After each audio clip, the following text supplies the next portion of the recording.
short time ago, the United States military began major combat operations in Iran. Our objective is to defend the American people by eliminating imminent threats from the Iranian regime, a vicious group of very hard, terrible people. Its menacing activities directly endanger the United States, our troops, our bases overseas, and our allies throughout the world.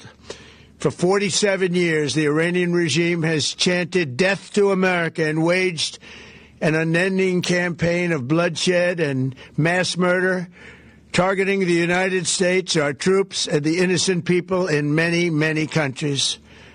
Among the regime's very first acts was to back a violent takeover of the U.S. Embassy in Tehran, holding dozens of American hostages for 444 days. In 1983, Iran's proxies carried out the Marine barracks bombing in Beirut that killed 241 American military personnel.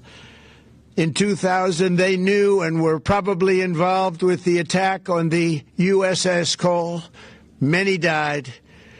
Iranian forces killed and maimed hundreds of American service members in Iraq. The regime's proxies have continued to launch countless attacks against American forces stationed in the Middle East in recent years, as well as U.S. naval and commercial vessels and international shipping lanes.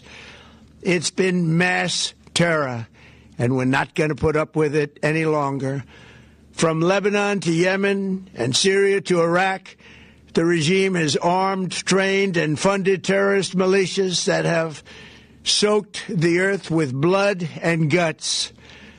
And it was Iran's proxy, Hamas, that launched the monstrous October 7th attacks on Israel, slaughtering more than 1,000 innocent people, including 46 Americans, while taking 12 of our citizens hostage. It was brutal, something like the world has never seen before.